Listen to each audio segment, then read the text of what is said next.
Olá, professora! O nosso grupo, composto por mim, Letícia, Hugo, Soraya e Marco, irá apresentar os temas nanotecnologia e biotecnologia. A seguir, iremos dar início ao nosso trabalho. Boa noite. O tema tratado nesse vídeo vai ser o tema de nome nanotecnologia, tá? Que basicamente é o controle e manipulação de materiais em escalas nanométricas, ok? Ele trabalha diretamente com átomos e moléculas. Essa tecnologia basicamente já é utilizada em alguns setores como medicina, engenharia, tecnologia da informação, eletrônica, ciências de materiais. Basicamente, esse mecanismo é além da percepção humana, tá?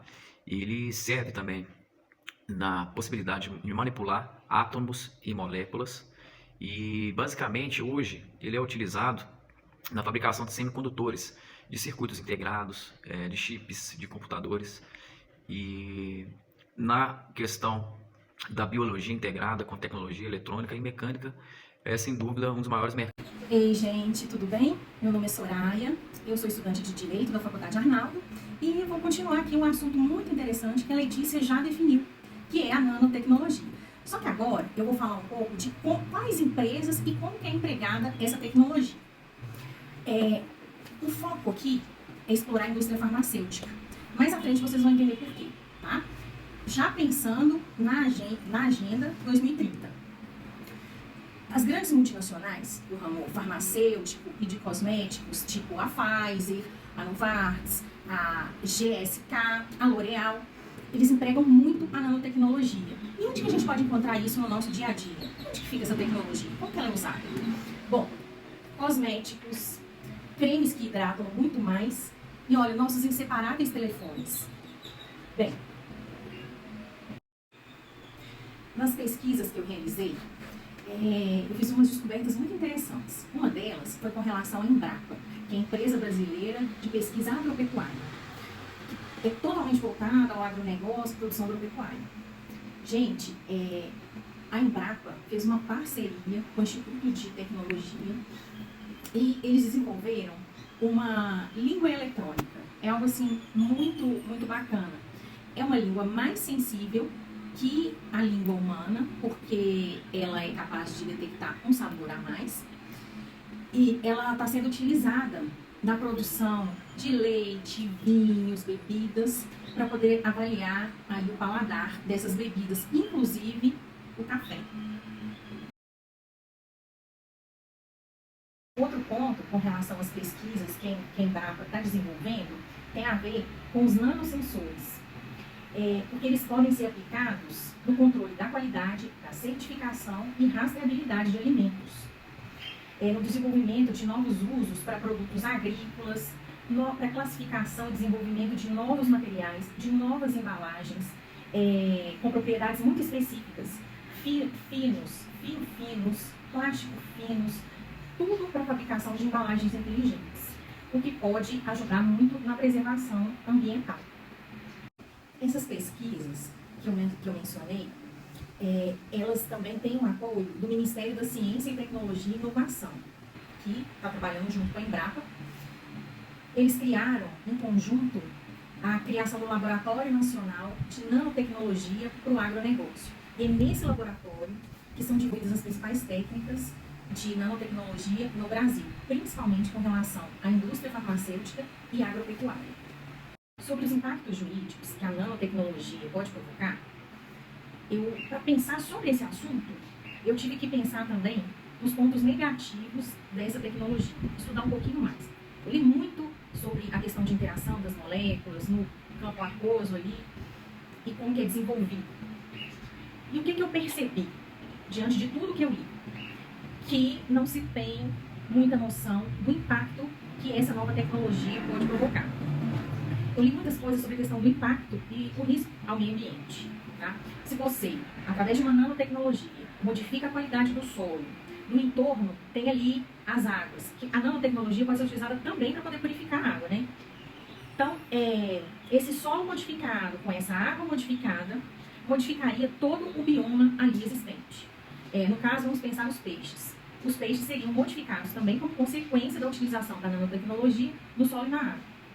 E o que aconteceria? Na hora da gente consumir esse peixe, a gente iria consumir também a nanotecnologia, assim como no caso dos medicamentos. Só que no caso dos medicamentos, a nanotecnologia ela é utilizada para ir até o patógeno, para ir até a célula com a célula doente. E ainda dentro dessa questão dos nanofarmacêuticos, eu li várias vezes, em vários artigos, que, ótimo, a nanotecnologia pode atuar sobre aquelas células doentes, mas não se sabe o que acontece com algumas moléculas dispersas dessa nanotecnologia, porque elas podem acumular em outros órgãos e a gente não sabe ainda, a gente não tem estudos totalmente assim, detalhados a respeito disso. Eu li que, no caso, foram feitos estudos, né, em grupos de pessoas com determinados nanofarmacêuticos e que um grupo de pessoas ficou com fibrose pulmonar como reação adversa.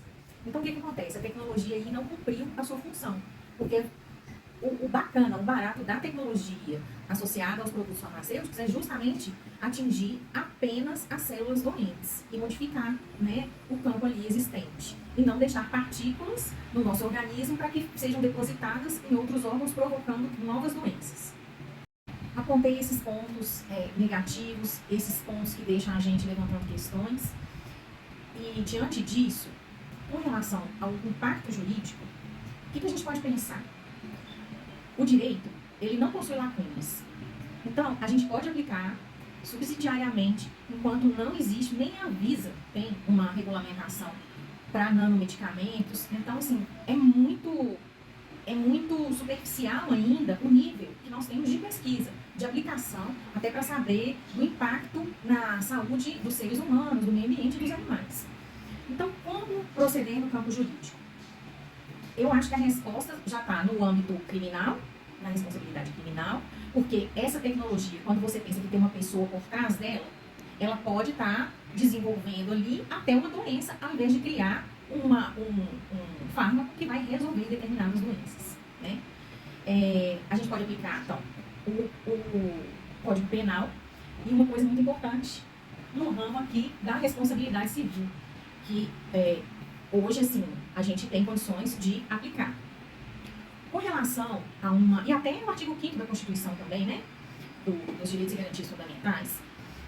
Então, assim, a sociedade, ela não está desamparada. Ela não está desamparada. Mas a partir do momento que a gente tenha uma legislação, vai ser necessário fazer uma revisão, talvez no Código Civil, no Código Penal, e assim vamos, né? Agora, eu vou falar sobre o último tópico do nosso trabalho. Como a tecnologia pode apoiar nos objetivos de desenvolvimento sustentável da Agenda 2030 da ONU. E eu tenho que indicar também, pelo menos, um dos objetivos e a motivação. Bom, como eu li muito, principalmente sobre a agroindústria e a indústria farmacêutica, eu optei por escolher um item que a indústria farmacêutica vai ser simplesmente fundamental. Eu escolhi o objetivo 3, que é saúde e bem-estar. Ele diz o seguinte: garantir o acesso à saúde de qualidade e promover o bem-estar para todos em todas as idades. Eu vou ler aqui um pouquinho com relação a esse objetivo, tá? O objetivo é assegurar uma vida saudável e promover o bem-estar para todos e todas, em todas as idades. Diz o subitem 3.3. Até 2030, acabar com as epidemias de AIDS, tuberculose, malária, doenças tropicais negligenciadas e combater a hepatite, doenças transmitidas pela água e outras doenças transmissíveis. Olha que interessante. Eu já li um artigo que a nanotecnologia está sendo utilizada na vacina contra a malária. Então, assim, é um avanço muito grande, né? E com relação à cura da AIDS e com relação à hepatite, a AIDS principalmente, hoje a gente sabe que um paciente idêntico é capaz de viver por muitos anos sem todos aqueles efeitos colaterais do passado, né? A pessoa consegue ter uma vida praticamente normal, convivendo com a doença. Mas eu acho que é muito interessante a ONU realmente colocar isso como um objetivo a ser alcançado. Porque a indústria farmacêutica vai ganhar investimento e e ter ali as facilidades governamentais para poder aplicar as novas tecnologias, principalmente a nano. Falaremos agora sobre a biotecnologia. A biotecnologia ela é uma área multidisciplinar que combina conhecimentos da biologia, química, engenharia e outras disciplinas para desenvolver produtos e processos que utilizam organismos vivos ou suas partes para criar produtos ou realizar tarefas específicas. Isso pode incluir o uso de micro-organismos, células de plantas ou animais ou biomoléculas como enzimas e ácidos. Nucleicos para diversos fins, como produção de alimentos, medicamentos, materiais, tratamentos de resíduos, entre outros. A biotecnologia tem aplicações de diversos setores, desde a agricultura até a medicina, e continua a evoluir com avanços científicos e tecnologias, então ela está sempre em avanço. Professora Hugo, tudo bem? Eu vou falar um pouco sobre a biotecnologia, aí como a Letícia já deixou bem claro o conceito, eu vou falar mais sobre o seu uso na prática, como que funciona na prática. Pois bem, a biotecnologia são várias as técnicas, né? E são inúmeros os benefícios. Eu vou até usar um exemplo recente, que foi o caso do Covid-19, onde, através da biotecnologia, eles criaram o exame PCR. Exame esse que possibilitou o diagnóstico da doença, né? Como foi essa produção? Basicamente, eu não sei o termo correto, eles amplificaram um trecho do tecido. Aí com essa amplificação possibilitou que a pessoa soubesse se ela tinha o vírus ou não tinha o vírus na época. Então, ou seja, foi de suma importância. Além disso, ela está bastante presente na produção das biofungicidas, que são nada mais do que o controle de pragas e doenças. Além de também estar bastante presente nas indústrias farmacêuticas, né, como a Hemobras. Hemobras, que é a empresa pública, né, vinculada à empresa pública do governo federal, que tem vínculo com o Ministério da Saúde, né, e basicamente a função social é de repassar os remédios para o SUS, e o SUS repassar para as pessoas. Então, como que funciona isso? Basicamente, a Hemobras, ela trata de fabricar os produtos derivados do sangue, né, ou de engenharia genética, material de engenharia genética. Aí elas produzem esses remédios, fazem o repasse para o SUS, e o SUS está repassando para a população. Então, ou seja, é fundamental o serviço da Hemobras, né, para não faltar os medicamentos. Esses medicamentos eles são usados no tratamento das doenças infecciosas, como HIV, a hemofilia e etc. Essas doenças infecciosas, né? Além disso, a biotecnologia ela é como se fosse a ponta de uma lança para diversos outros problemas, né, da atualidade e até mesmo no futuro. E com certeza estará presente mais, especialmente a biotecnologia da engenharia genética, que é um ramo da biotecnologia, por se tratar na prevenção de doenças como tuberculose, a AIDS, doenças infecciosas, né, como citei anteriormente. Além disso, ela também está presente nos alimentos, né, que basicamente previne fungos e mais ela ajuda bastante a população com uma alimentação mais saudável e mais seguros, né. Sobretudo, com essa nova tecnologia, tem os seus impactos, né, impactos jurídicos. Dentre eles, podemos citar, né, e estabelecer algumas discussões no mundo jurídico, como de quem que é a sua propriedade intelectual, ou de quem que vai ser a responsabilidade civil, até mesmo sobre a proteção ambiental, né, e até onde isso pode ir, né, até onde a gente pode usar a biotecnologia.